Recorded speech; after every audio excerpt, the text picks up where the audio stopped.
This, I hope, will help you think on the guitar fretboard and express your ideas on the guitar fretboard and give you a vocabulary and language that you understand. Here's a chart of a classic jazz tune written about 100 million years ago. It's called All of Me, and what I'd like to do with this tune today is spell chords in real time. We've talked about that in the last 4 or 5 lessons I've shot.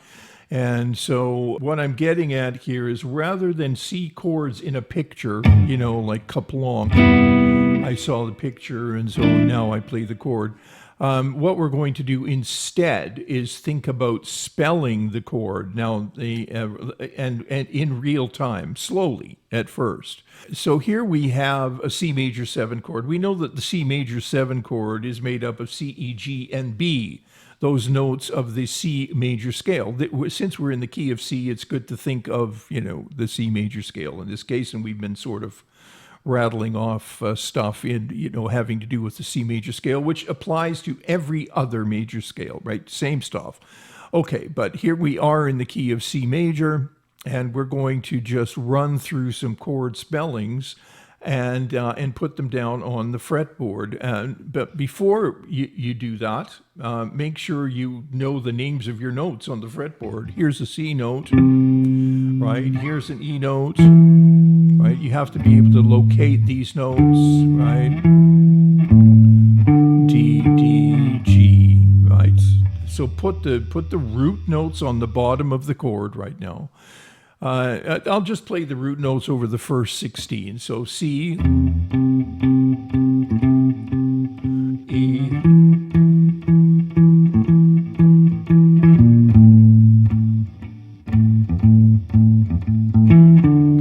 D, E, A, D, D minor. Okay, there you go. There's, that's the thing that you have to be able to do first.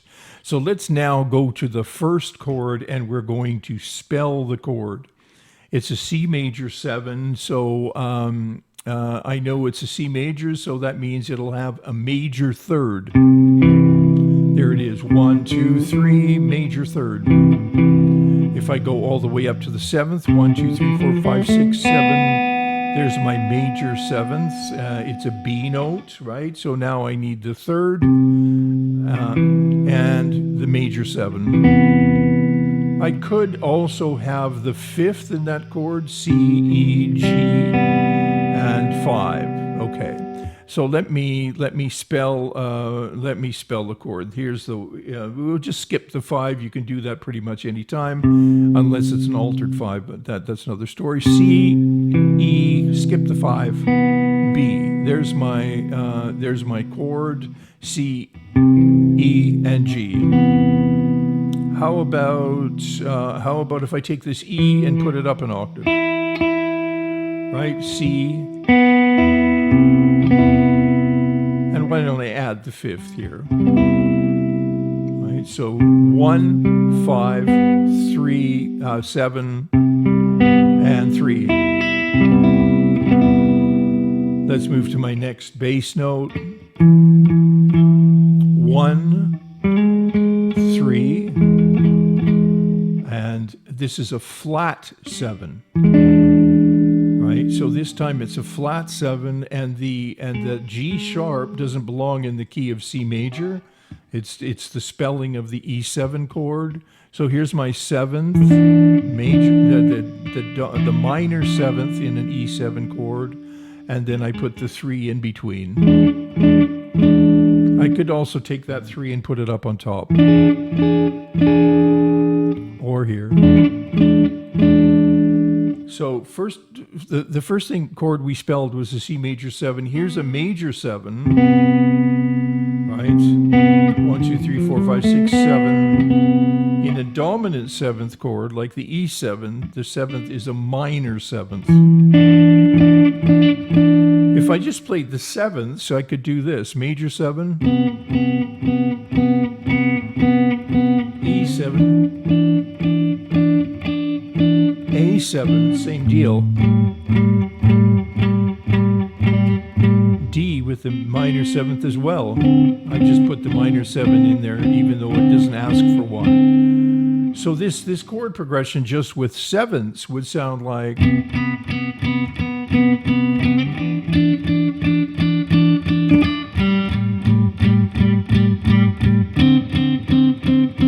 E7 again, A minor. Okay, believe me, I'm not suggesting that you play this tune like that. Okay, this is all just learning how to spell on the fretboard. Now, if I add the thirds to that, there's my 7, minor 7 with the 3 in between, minor 7, 3 in between. A little heavy down there. Why don't I do this? Take it up an octave, 1, minor 7, 3 in between.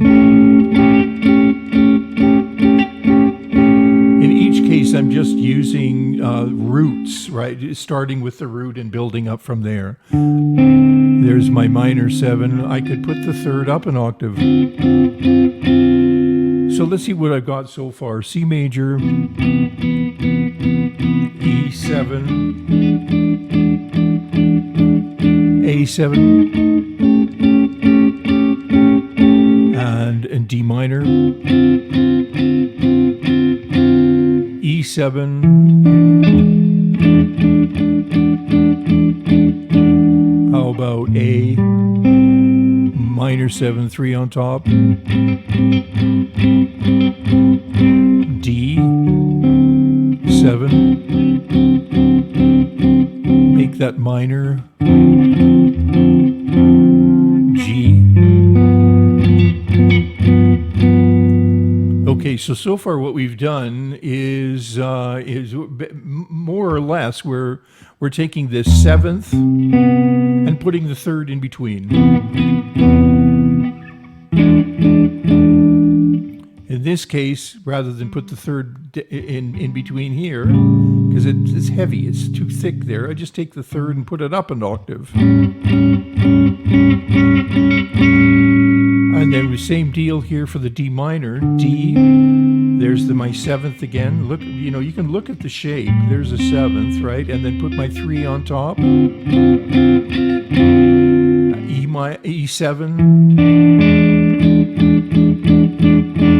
A minor, right? There's my 7, and because it's too thick down here, I just take it up an octave.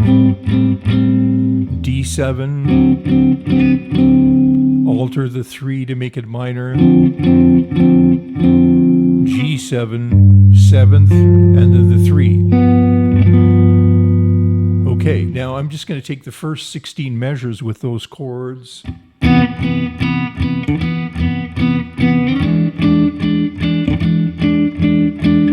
I've always got the root below.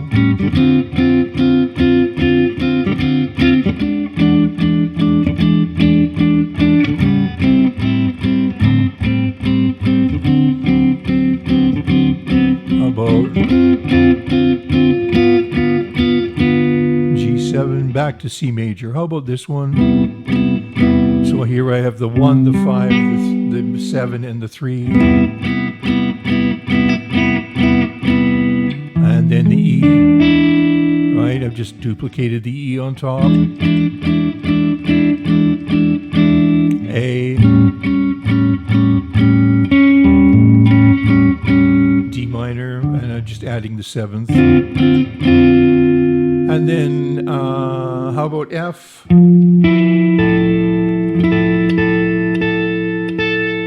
I'm just going to use F minor, E minor, and then A. There's my 7, there's my 3, D minor,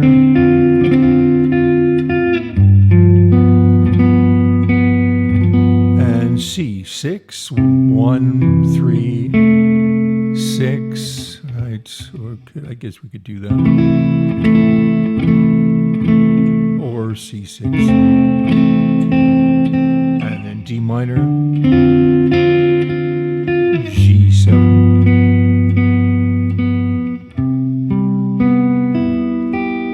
Now, the same thing is going to apply. The beauty of doing this is that if you learn to spell this way, and you're not, because eventually if you're learning chords in pictures like this all the time, what's going to happen is you're going to eventually have to deconstruct those anyway if you ever want to play a solo. You can't look at solos as being something totally different from chords. It's all the same stuff. So if you learn to spell the chords, you will be able to take those same notes that you're spelling the chord with and start to use them in single note line.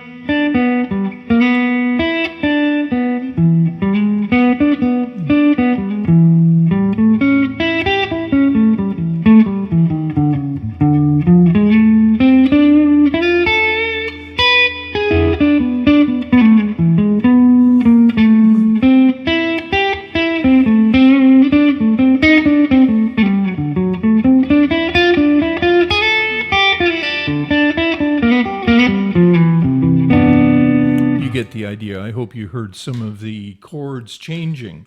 But when I look at things that way, I don't really make that much of a separation between spelling the chords and playing the single note lines. So it's a really effective way to start learning some standards and learning how to improvise over standards. Very, very good way to do it. And I'm not leaning necessarily toward teaching you how to play jazz because that's a whole other thing. What I'm trying to do is teach you how to read a chord chart, how to spell chords in real time, and how to take the chord spellings that you're using, turn them into single note lines and arpeggios, and be able to cross over from playing chord progressions that you spell, that you understand. If I look at this, I'll show you what I mean. If I look at this, I see C, E, G, B, and then E, G sharp, B, D, and then A, C sharp, E, G, and so on, right? And you should be able to converse in that way, even if it's just a chart that's in front of you. You should understand what's on the inside of that chart, not that just the surface, and playing chord pictures, but dig in and be able to tell whoever, converse with a piano player, for instance, or with a sax player, or with another guitar player, whatever. If this video was helpful to you, like, subscribe. It helps the algorithm immensely. Buy me a coffee. Buy one of my books, which you can get on Amazon, and please leave a question. I get back to all the questions with fairly lengthy answers. So thanks for stopping by. Thanks for your support, and we'll see you real soon.